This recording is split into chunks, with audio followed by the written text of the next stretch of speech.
ఏపీలో మళ్ళీ ఎలక్షన్స్. చంద్రబాబు వేసిన మాస్టర్ స్కెచ్ ఇదే.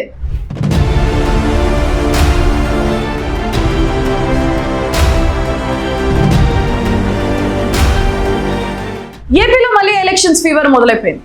మొన్నటి అసెంబ్లీ ఎన్నికల్లో సూపర్ హిట్ కొట్టిన కూటమి ఇప్పుడు లోకల్ బాడీ ఎన్నికలకు రెడీ అవుతుంది. కానీ ఈసారి చంద్రబాబు వేసిన స్కెచ్ మామూలుగా లేదు. ఒక పక్క ప్లాన్ తో విపక్షాలకు చెక్ పెట్టబోతున్నారు. అసలు బాబు గారి వ్యూహం ఏంటి?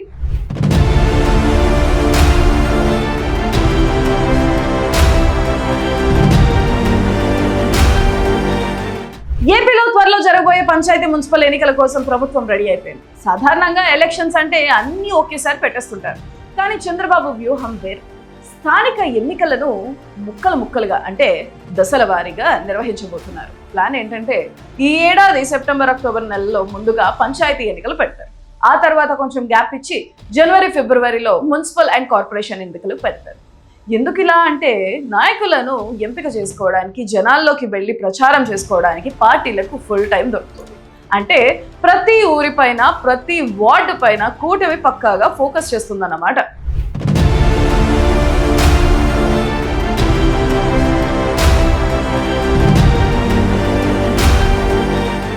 ఇక చంద్రబాబు వేసిన రెండో మాస్టర్ స్ట్రోక్ అభివృద్ధి అండ్ సంక్షేమం. ఎన్నికలకు వెళ్లే ముందు మాటలు చెప్పడం కాదు, పనులు చేసి చూపించాలి అనేది బాబు ప్లాన్. అందుకే ఆగస్టు నెలాఖరికల్లా గ్రామాల్లో పెండింగ్ లో ఉన్న పనులన్నీ పూర్తి చేయాలని టార్గెట్ పెట్టుకున్నారు. రోడ్ల నిర్మాణం, సంక్షేమ పథకాలు జనాలకు చేరాక ఆ అభివృద్ధిని చూపించి ఓట్లు అడగబోతున్నారు. మున్సిపల్ ఎన్నికల సమయానికి నగరాల్లో కూడా డెవలప్మెంట్ పనులు కంప్లీట్ చేసేలా డెడ్ లైన్స్ ఫిక్స్ చేశారు.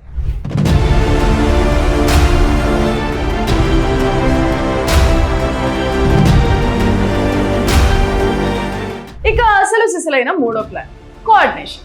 స్థానిక ఎన్నికల్లో కూడా టీడీపీ, జనసేన, బీజేపీ కలిసి పోటీ చేయనున్నాయి. దీనికోసం రాబోయే నెల రోజుల్లో ఈ మూడు పార్టీలు జాయింట్ మీటింగ్స్ పెట్టబోతున్నాయి.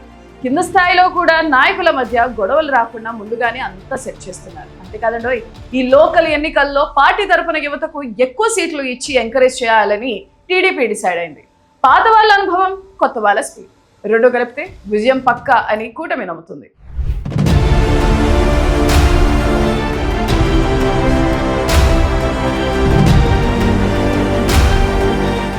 అధికార పార్టీకి ఎప్పుడు లోకల్ ఎన్నికల్లో అడ్వాంటేజ్ ఉంటుంది. దానికి తోడు చంద్రబాబు వేస్తున్న ఈ పక్కా స్కెచ్ తో ఏపీలో మళ్ళీ పసుపు, గాజు గ్లాసు, కమలం జెండాలు ఎగరడం ఖాయంగా కనిపిస్తుంది. మరి బాబు గారి లోకల్ బాడీ వ్యూహం వర్కౌట్ అవుతుందా? మీ ఊళ్ళో పరిస్థితి ఎలా ఉందో, మీ ఊరి సర్పంచ్ గా ఎవరొస్తే బాగుంటుంది కింద కామెంట్ చేయండి.